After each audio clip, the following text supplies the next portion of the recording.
Hola, ¿qué tal?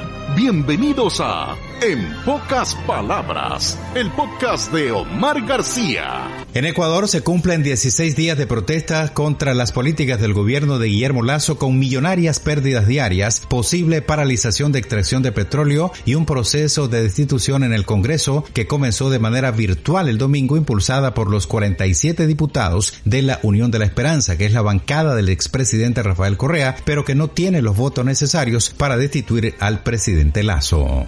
En Alemania, con énfasis en los efectos económicos que provoca la guerra de Rusia y Ucrania, los líderes del G7 iniciaron el domingo una nueva cumbre de 3 días en el castillo de Elmau, en el estado de Baviera, en los Alpes. El grupo de los jefes de Estado y de Gobierno del G7 está formado por las mayores economías mundiales: Alemania, Canadá, Estados Unidos, Francia, Italia, Japón y Reino Unido.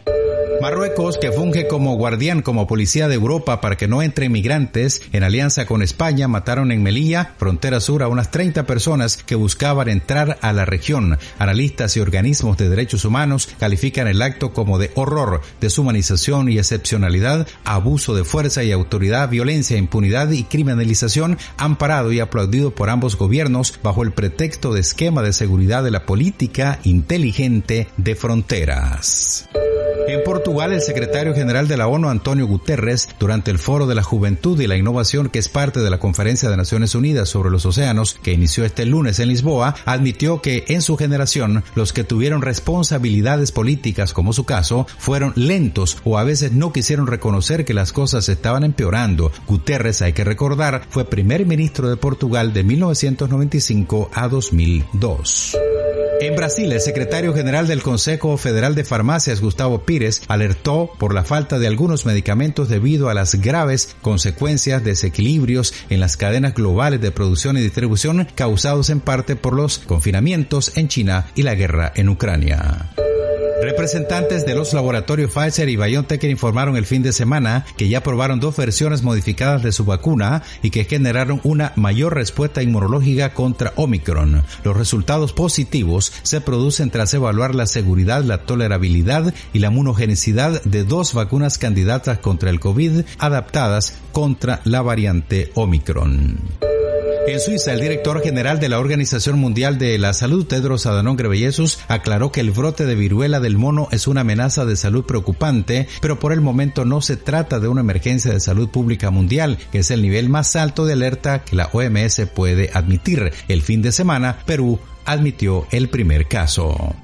En Estados Unidos, tras la decisión de la Corte Suprema de la derogación de la antigua sentencia Roe vs. Wade, con lo que se anuló el derecho federal al aborto que existía desde el año 1973, varias empresas anunciaron que se van a hacer cargo de los gastos de sus empleados que quieran abortar y no puedan hacerlo porque en el estado en el que viven los prohíbe. Reembolsarían los gastos del viaje a otro estado en el que sí sea posible. Amazon, Apple, Lyft, Microsoft y JP Morgan fueron algunas de las empresas que anunciaron planes para proporcionar esos beneficios a través de sus planes de seguro.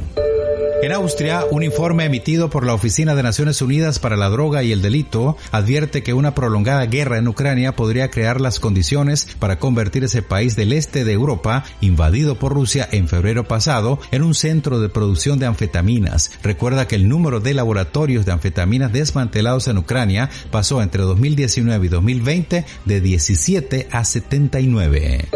En Portugal, durante la Cumbre de los Océanos de Naciones Unidas, el actor y defensor de los océanos Jason Momoa, Aquaman, se reunió con jóvenes defensores de los océanos en la playa de Carcavelos, en Lisboa.